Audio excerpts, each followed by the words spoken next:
Welcome back to AskAPop. Today we're talking about watching out for us. Take your time.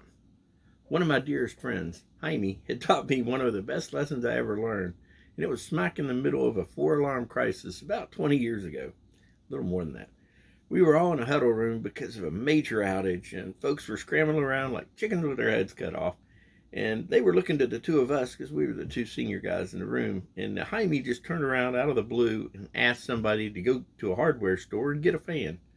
Everybody turned around and looked at him like he crazy. And he said, "Why?" He said, "When this much, I don't say this word, starts hitting the fan, the best thing we can do is get a bigger fan."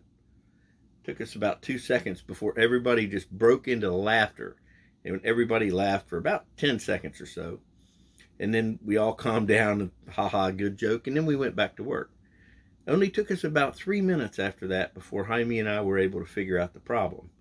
But his joke was just enough to break the tension so we could focus in and get the job done. We needed that time, and Jaime was smart enough to figure out how to get us focused to do that. The lesson I learned that day. Time's a weird thing, huh? Seems like the more of it we have, the more we waste. And the less of it we have, that's when we really, really need it the most. Weird. But I keep a few watches around that don't tell any time anymore, but they keep watch. Ha! See what I did there? Over the memories of some of my loved ones. Folks that used to wear them, or the loved ones that gave me watches that allow me to remember them over the years. And the watches that I do have, they keep time. One of them's a really fancy digital one, does all sorts of stuff. And then I keep another one in my backpack just in case things go sideways. It just tells the time. And then my phone, it's got one on it that tells time zones and a whole time in a whole bunch of different time zones. So I don't go bugging people during their dinner time, because I work with folks all over the world. So I'm trying to be a good Samaritan. Speaking of which, let's talk about the Bible for a minute, because it reminds us that we should always be prepared because we don't know when he's going to come back.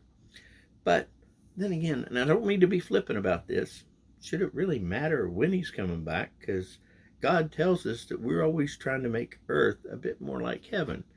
So we should always try to be good Samaritans, doing what he taught us how to do, doing the things that he showed us how to do. So if we're already, he's already watching out for us, and our job is to try to take the time to help others.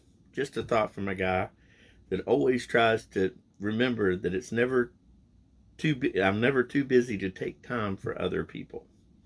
The Bible verses today are Luke 10:25 through 37 and Luke 12:35 through 48. As far as questions go, do you have any memories of friends or mentors like the one I shared about Jaime today? If so, I'd love to hear about them. God bless you. Thanks for your time today.